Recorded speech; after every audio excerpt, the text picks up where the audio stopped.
अस्सलामु अलैकुम वरहमतुल्लाहि वबरकातुह।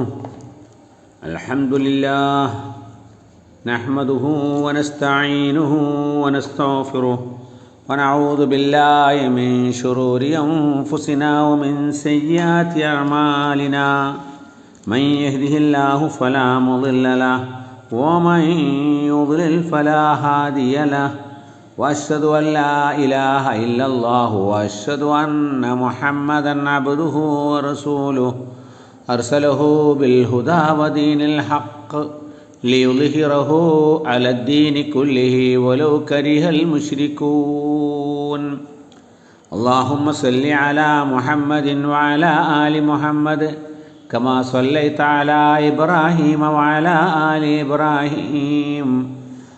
अल्लाहुम्मा बारिक अला मुहम्मदिन व अला आलि मुहम्मद कमा बारकत अला इब्राहीम व अला आलि इब्राहीम इन्नक हमीदुम मजीद।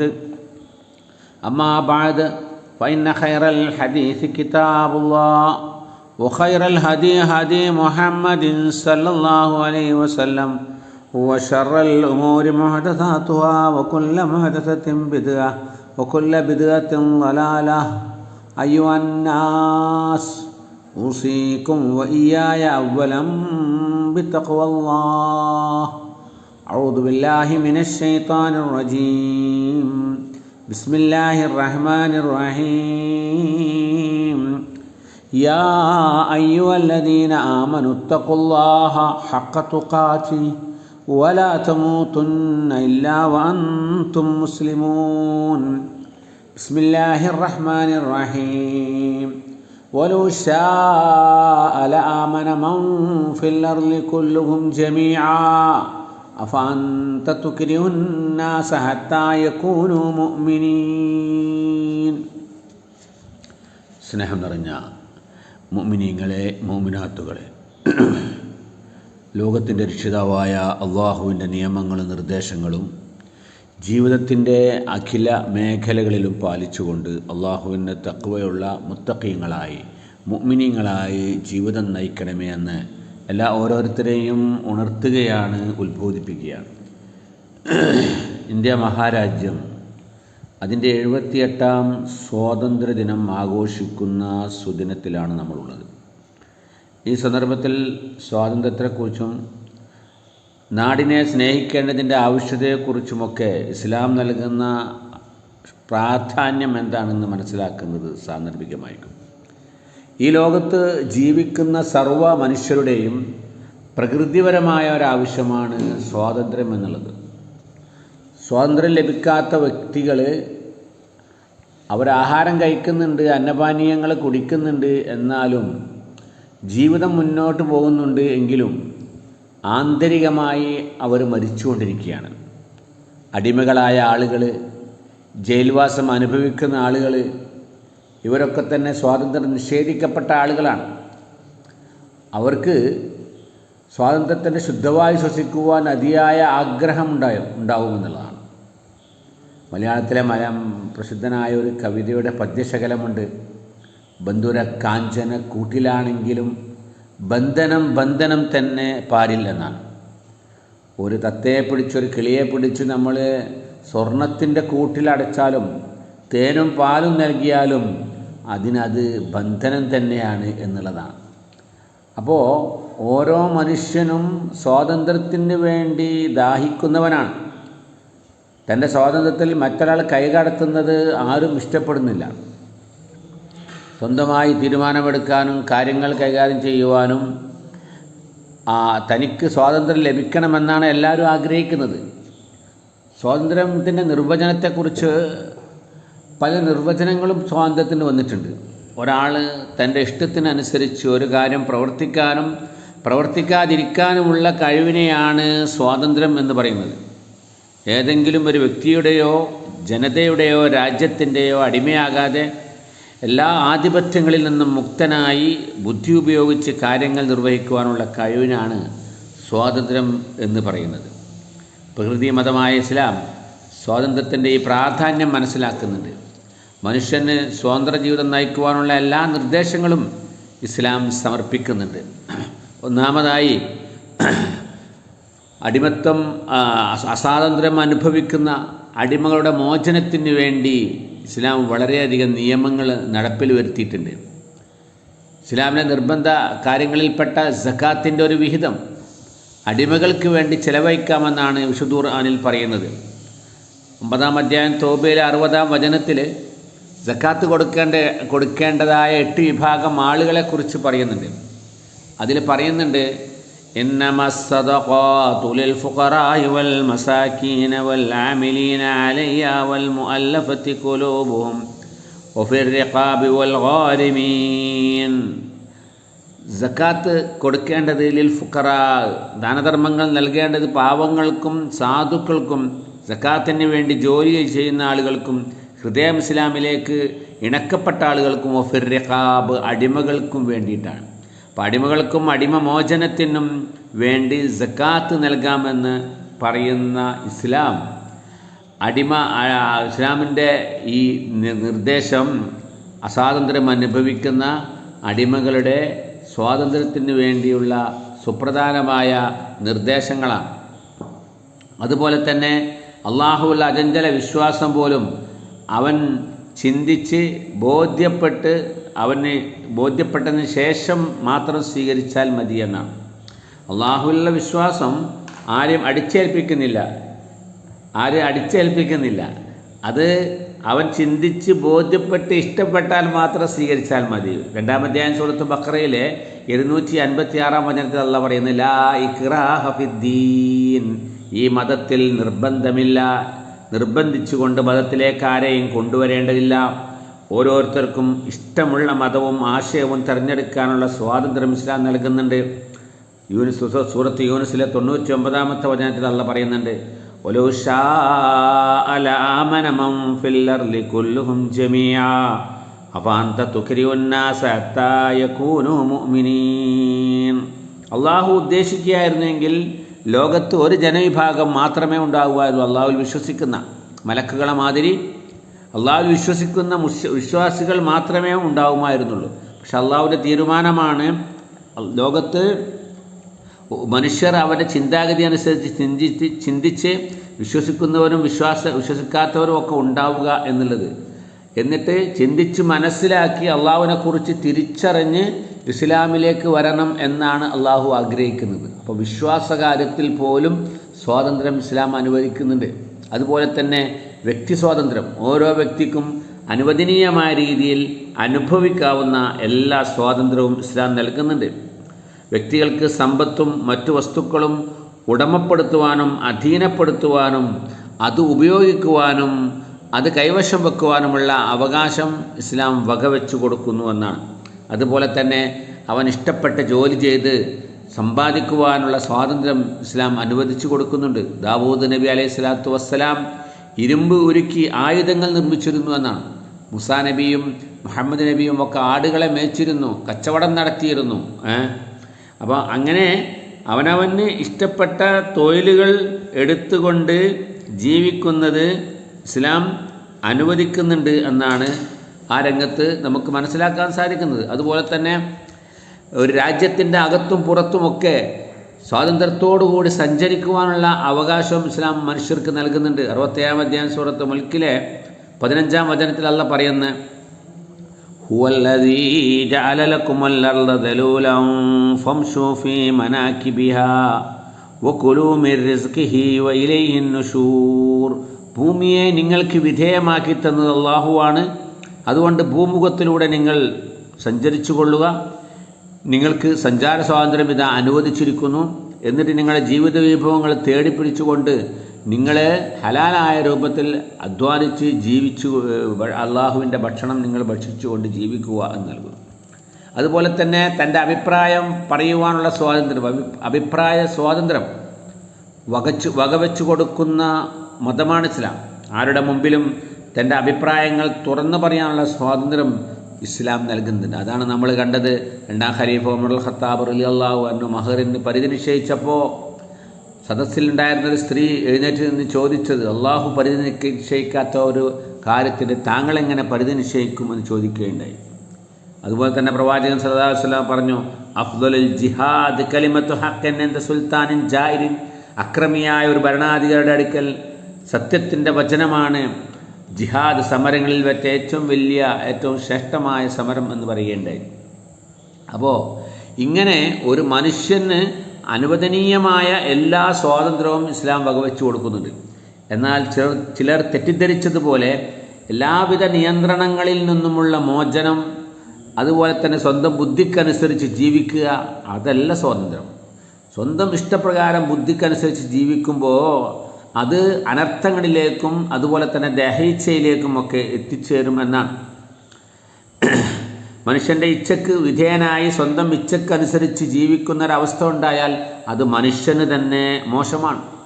അതുകൊണ്ട് മനുഷ്യൻ്റെ സ്വന്തം എല്ലാ അടിമത്വത്തിൽ നിന്നും എല്ലാ വിധത്തിലുമുള്ള സർവതന്ത്ര സ്വാതന്ത്ര്യമല്ല ഇസ്ലാം ആഗ്രഹിക്കുന്നത്. മറിച്ച് മനുഷ്യൻ്റെ ജീവിതത്തിൽ ഇടപെടാൻ മനുഷ്യനെ സൃഷ്ടിച്ച അള്ളാഹുവിൻ്റെ നിയമങ്ങൾ അനുവദിക്കണമെന്നാണ് ഇസ്ലാം നമ്മോട് പറയുന്നത്.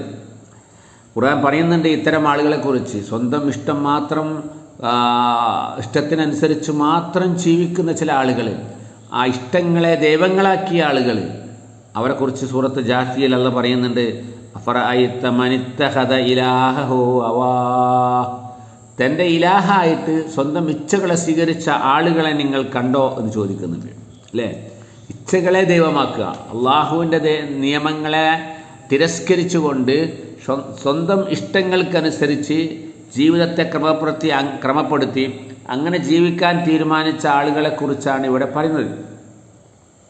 സ്വർഗം ലഭിക്കുക ആളുകൾ ആർക്കാണ്? ഇത്തരം ഇച്ഛകളെ ഒഴിവാക്കിയും കൊണ്ട് അള്ളാഹുവിൻ്റെ കൽപ്പനയ്ക്ക് ഒന്നാം സ്ഥാനം കൊടുത്ത ആളുകൾക്കാണ് സ്വർഗം ലഭിക്കുക എന്ന് സൂറത്ത് നാസിയാത്തിൽ പറയുന്നുണ്ട്. വഅമ്മാ മൻ ഖാഫ മഖാമ റബ്ബിഹി വനഹൻ നഫ്സ അനിൽ ഹവാ ഫഇന്നൽ ജന്നത ഹിയൽ മഅ്വാ.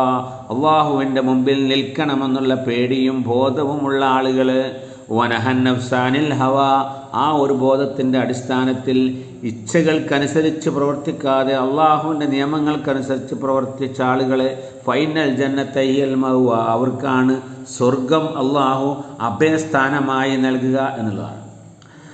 അപ്പോൾ ഇച്ഛകൾക്ക് അടിമപ്പെടാതെ അള്ളാഹുവിനെ അടിമപ്പെട്ട് സർവ സ്വാതന്ത്ര്യത്തോടുകൂടി മുന്നോട്ട് പോകണമെന്നാണ് ഇസ്ലാം നൽകുന്നത്.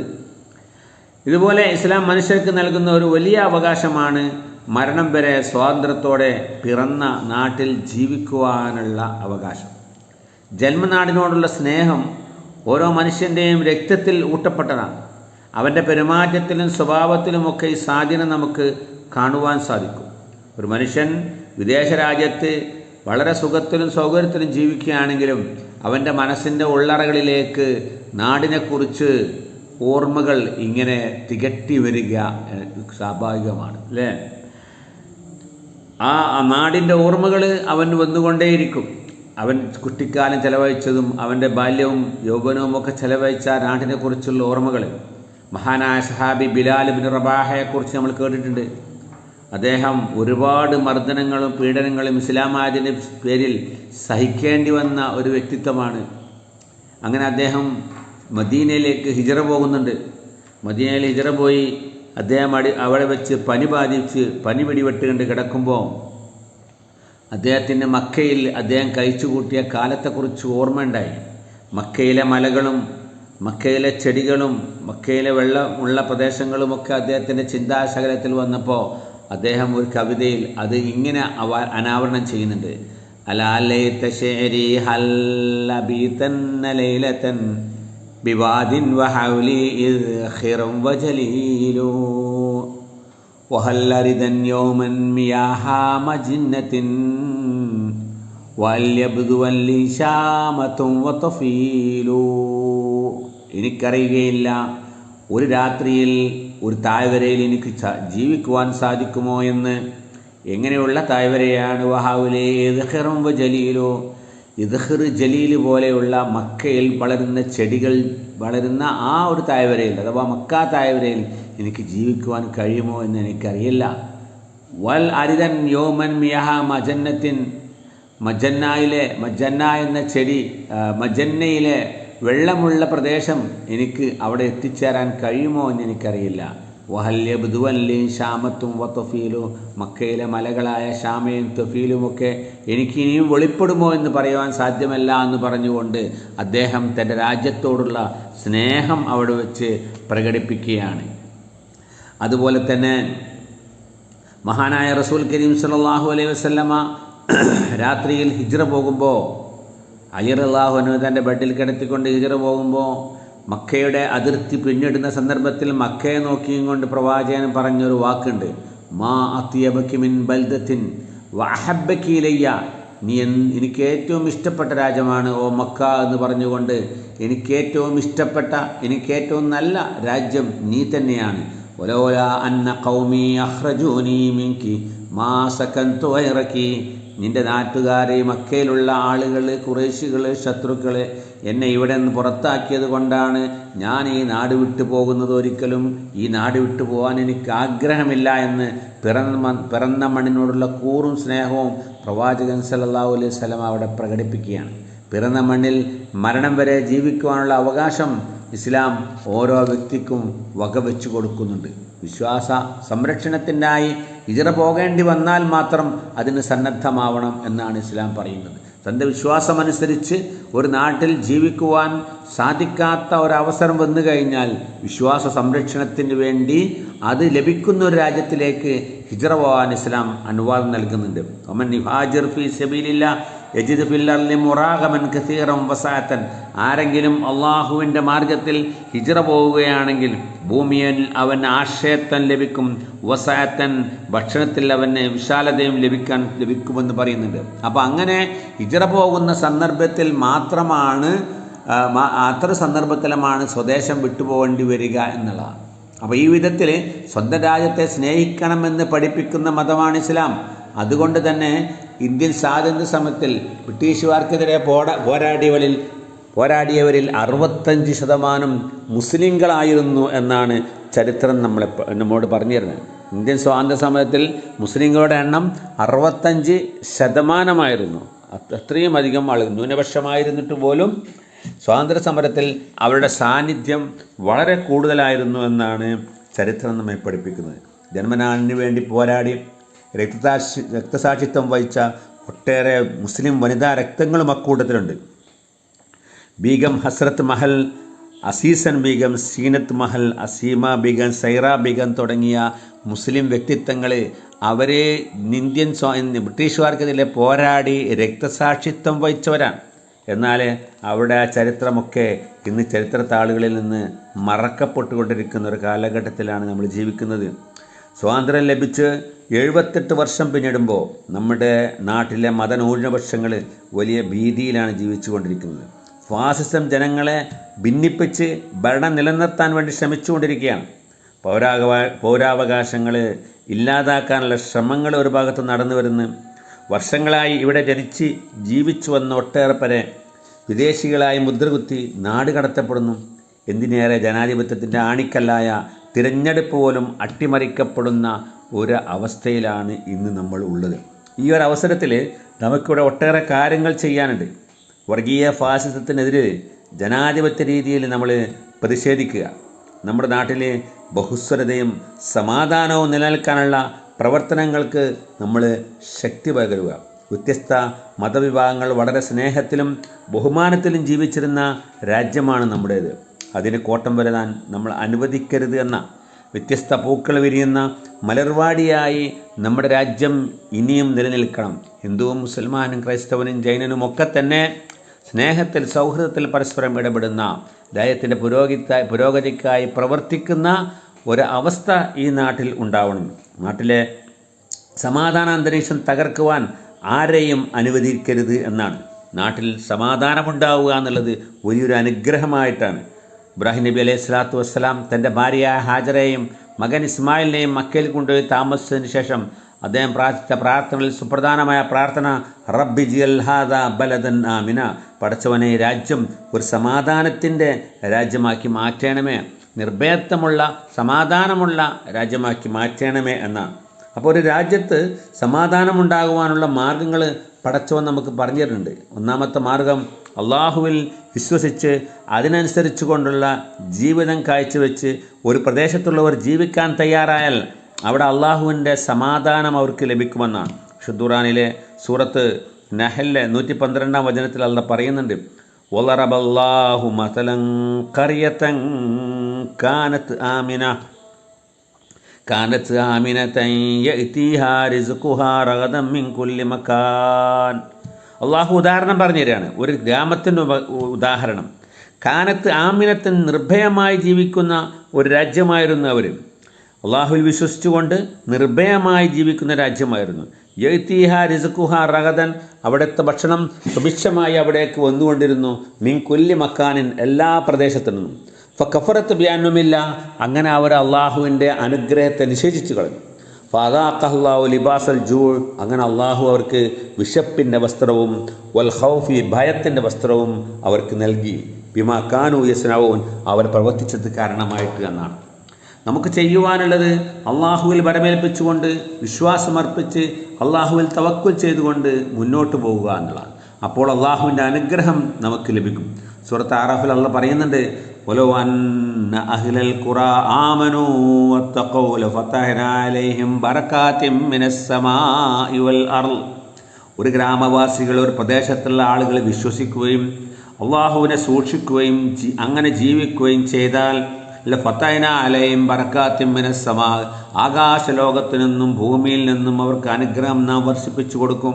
അപ്പം അള്ളാഹുവിനെ സൂക്ഷിച്ച് അള്ളാഹുവിനെ പേടിച്ച് ജീവിക്കുന്ന ആളുകൾക്ക് ആരെയും ഭയപ്പെടാനില്ല. അവരെ പേടിപ്പിക്കുവാനും ഭയപ്പെടുത്തുവാനും ആർക്കും സാധ്യമല്ല എന്നുള്ളതാണ്. അപ്പോൾ ഇത്തരമൊരു വിശ്വാസത്തിൻ്റെ ഉടമകളായി തീരുക നമ്മൾ. എന്നിട്ട് അള്ളാഹുവിൽ അടിയുറച്ച് വിശ്വസിച്ചുകൊണ്ട് മുന്നോട്ട് പോവുക. ഇതിനെതിരിൽ വരുന്ന നമ്മുടെ നാട്ടിൽ സംഭവിക്കുന്ന മാതിരിയുള്ള ഫാസിസത്തെ വെല്ലുവിളികളെ, ജനാധിപത്യ രീതികളെ പ്രതിഷേധിക്കുക എന്നുള്ളതാണ്. ഒരു സ്വച്ഛാധിപത്യ ഭരണത്തിനും ഭൂമിയിൽ അധികകാലം ഭരണം നടത്തുവാൻ അള്ളാഹു അനുവദിക്കുകയില്ല എന്നാണ്. അതിനൊരു മാറ്റമുണ്ടാകും. ചരിത്രം പരിശോധിക്കുമ്പോൾ ഒരുപാട് സ്വച്ഛാധിപത്യ ഭരണാധികാരികൾ കാലം നീങ്ങിപ്പോയ അള്ളാഹു ആ ഭരണം മാറ്റിമറിച്ച ചരിത്രമാണ് നമുക്ക് കാണുവാൻ സാധിക്കുന്നത്. അതുകൊണ്ട് അതിനുള്ള പരിഹാരം എന്ന് പറഞ്ഞാൽ നമ്മുടെ ഭാരതത്തിൻ്റെ അഖണ്ഡതയ്ക്കും അതിൻ്റെ സമാധാനത്തിനും ഏറ്റവും അനുപേക്ഷണീയമായിട്ടുള്ള കാര്യമെന്ന് പറഞ്ഞാൽ അള്ളാഹുവിൽ വിശ്വാസമർപ്പിച്ച് ഉത്തമ സമൂഹമായി ജീവിക്കുകയും അതേമാതിരി നാടിന് നേരെ തരുന്ന ഭീഷണികളെ ഒന്നിച്ചൊന്നായി ഒറ്റക്കെട്ടായി എതിർക്കുകയും ചെയ്യുക എന്നുള്ളതാണ്. നന്മ കൽപ്പിക്കുക, തിന്മ വിരോധിക്കുക എന്നുള്ളതാണ് നമുക്ക് ചെയ്യുവാനുള്ളത്. അങ്ങനെ നമ്മൾ ചെയ്യുമ്പോൾ നാട്ടിൽ സമാധാനമുണ്ടാവും, അള്ളാഹുവിൻ്റെ ബർക്കത്ത് നമുക്ക് ലഭിക്കും. അള്ളാഹു അത്തരം വിശ്വാസികളിൽ നമ്മളെ എല്ലാവരെയും ഉൾപ്പെടുത്തി അനുഗ്രഹിക്കുമാറാവട്ടെ. നമ്മുടെ രാജ്യം സമാധാനത്തിൻ്റെ രാജ്യമായി അള്ളാഹു തീർക്കുമാറാവട്ടെ. അശാന്തിയും അസമാധാനവും നമ്മുടെ നാട്ടിൽ നിന്ന് ഇല്ലാതാക്കുമാറാവട്ടെ. രോഗങ്ങൾ കൊണ്ട് വിഷമിക്കുന്ന ആളുകൾക്ക് റബ്ബ് തആല ശിഫയും ആഫിയത്തും നൽകി അനുഗ്രഹിക്കുമാറാവട്ടെ. മരിച്ചുപോയ നമ്മുടെ മാതാപിതാക്കൾ, ബന്ധുമിത്രാദികൾ തുടങ്ങിയ എല്ലാവർക്കും അള്ളാഹു മഗ്ഫിറത്തും മർഹമത്തും പ്രദാനം ചെയ്യുമാറാവട്ടെ. അല്ലാഹുമ്മ ഗ്ഫിർ ലിൽ മുഅ്മിനീന വൽ മുഅ്മിനാത്ത് വൽ മുസ്ലിമീന വൽ മുസ്ലിമാത്ത് അൽ അഹ്യാഇ മിൻഹും വൽ അംവാത്ത് ഇന്നക മുജീബുദ് ദഅവാതി യാ ഖാദിയൽ ഹാജാത്ത്. اللهم أعز الإسلام والمسلمين وأذل الشرك والمشركين. اللهم أجرنا من النار، اللهم أجرنا من النار، اللهم أجرنا من النار. ربنا اغفر لنا ولإخواننا الذين سبقونا بالإيمان ولا تجعل في قلوبنا غلا للذين آمنوا ربنا إنك رؤوف رحيم.